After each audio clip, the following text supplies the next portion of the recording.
I'm Fred Whiting, the CFO of American Veterinary Group. I've been with Solver for about a year, a little bit over a year and a half now. We did do our first full annual budget with workforce planning at the end of last year, and since then have been operating off of it for all of 2021, and the results have been great.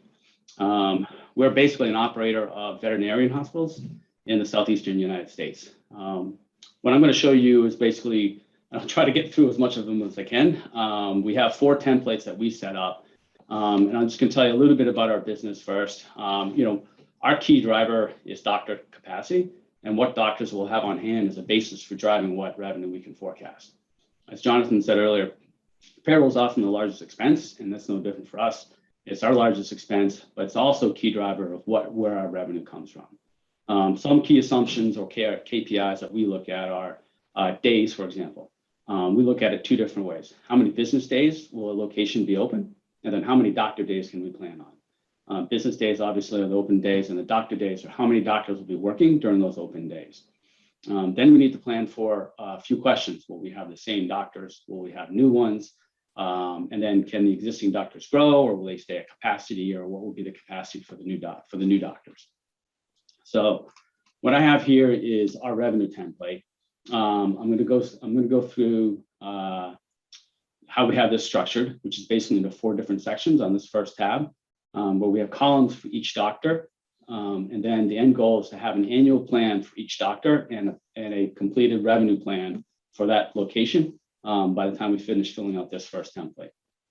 So section 1 is basically bringing in, like Jonathan said, each doctor, we upload into the payroll section and the personnel section of Solver, a ton of information on our personnel. We actually do it on every pay cycle, so that's always updated, and we can run constant month-end reports off of a lot of personnel files. So what we bring in for each doctor is basically their annual rate, as well as the number of days they're supposed to work, and that kind of stuff. And that's the first section. The second section really just walks through what is that doctor's personal performance with the company, how much revenue have they driven, what has been their visit count, and what has been their transaction rate. And those are 2 other key drivers of what drives our revenue. So we have that here in section 2. So we can basically be looking at what has been their historical performance, as well as did we use any relief vets, or sections for are we going to hire a new grad, or are we going to hire an experienced doctor in the coming year? So we have those sections as well. Finally, the meat of the template really comes into the third section, where for those key drivers that I had mentioned, we're going to talk about pet visits. How many visits are each doctor going to be able to do? For the existing doctors, we'll increase it based on a percent, or we'll do a number of visits per day, either up or down, that we expect. We also have inputs for the transaction rate. We expected them to increase 6%. Usually we could put in 6% right here, and this would drive 6% for every doctor. So we don't have to enter it for each doctor, because usually we do a 5, 6, 7% price increase each year. So that's kind of what that serves. Or do we expect new doctors to individually change in the type of revenue they do in the next year? We decided to also have the feature to change rate by doctor. Finally, what number of doctor days are we planning on for those doctors to work in the coming year? As you may have seen up here in section 2, doctor number 4, and they've only worked 18 days because they were a new hire towards the end of the year. But now we're going to put in, we expect them to work 219 days in the coming year. So those are the key inputs that we have. It's just basically it's volume through visits, it's transaction rate through the price, and then how many days do we expect a doctor to be working. And then the final section on this template that we did was really just to compare those results against history and see what the overall impact was in that location. Here you can see for that hospital, there's going to be no change in the number of days they're going to be open. They're going to be open 308 days. Now, with the new doctors that's coming on board, you can see we've added 108 doctor days. So that's going to be the real driver of what's going to be driving the increase in revenue for this location. What's the impact going to be on visits? It's a 23% increase on visits compared to last year. On each doctor day, it's still, we monitor how many visits per day each doctor is going to be doing. And in overall, you can see this is a 16% impact on this location's revenue for the next planned year.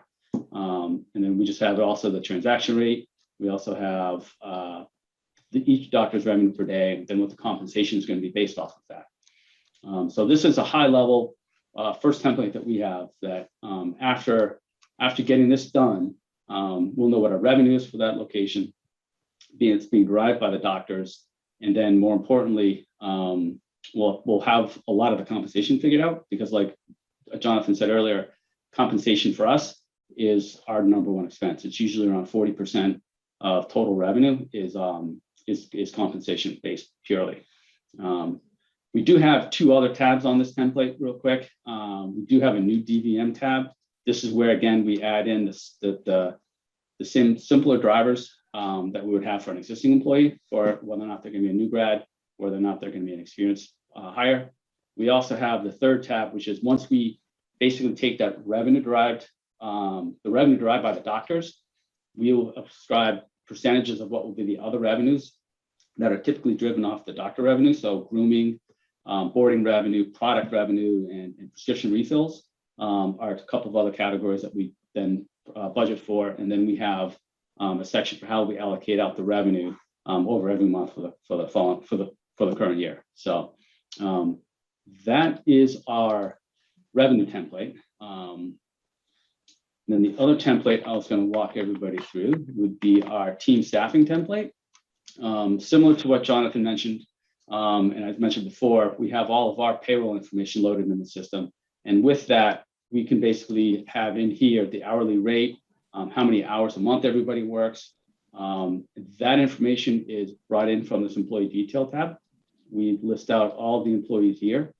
And then our input is going to be, do we expect them to work the same amount of hours as they've been run rating on a monthly basis, or do we expect them to work more or less? So that's a big input there. So we take our existing staff, plan for budget for them. We have a rate increase, what month that rate increase is going to happen. And then we have a per month cost, as well as a total hours, because we monitor hours worked for our existing employee base.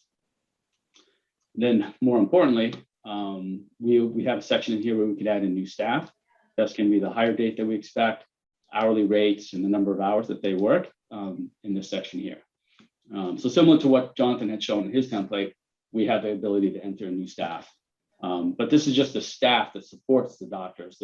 Any new doctors was done on the revenue template. And then just from a high level perspective, this template is important for us because it allows us to then look at the total revenues. We bring that in, we bring in the total, the percent of each of these categories. And so we can compare that for what our expectations are. We have the doctor salaries in here. We have total compensation down here, and we use this to be able to budget certain percentages for bonuses on certain people, as well as we have a section in here to do PTO accruals and holiday pay and that kind of stuff on the ones that we know holiday pay is going to hit. So this is template number 2. And I'll go through the next 2 real quick because I know we're getting a little bit short on time, but we do have a separate template where Jonathan was showing it before below on ours for payroll taxes, payroll fees, and insurance. We have the same thing where we bring in the employees and we bring in any new hires that are going to be on here. We bring in what the monthly payroll is now that we've already budgeted for it. And as we scroll to the right, you'll basically just see that we're calculating what the accumulating payroll is for the year, because that will drive your federal and state unemployment taxes. As soon as you reach a dollar limit, those taxes get taken away, that you don't have to pay them anymore. And then this is the input sections. We have a payroll fee section. We have health insurance. This actually is uploaded because typically when we're doing the budget, they have annual renewals already done. So we know every employee's actual selected health insurance. So we have that in here. We bring in the workers' comp insurance that's going to be charged, federal and state unemployment, like I already mentioned. And then, of course, your federal, your FICA, Social Security, Medicare sections. We just kept this as a separate template. It's easy to do it because all you have to do now is run it, save it back for each one of the locations. And this step actually takes just a minute or 2 to run and save back. So it's a really easy process. And real quickly, the final template that I have is an operating expense template. So like Jonathan's P&L, we have basically a section in here where we bring in the prior year history. We will actually bring in a rolling 12-month calculation of the percent to revenue, a 6-month and a 3-month, so that we can look at different trends and how much we want to kind of budget for. Then our operating expenses is just merely we take and go down, do we want to do a percent to revenue based on one of these 3%? And if we do that, then we don't have to allocate it monthly. And when you do that on the next section, this is how that budget gets allocated out. So that's all right here spread out on what the budget will look like.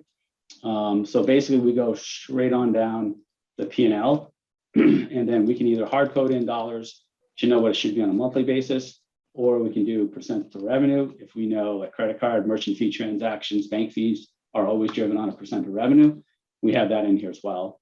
And so then once all that's done, here's our budget here. We, just like Jonathan had, we have a total column. We can compare that total column against what the prior year actual was and get down to our increase in EBITDA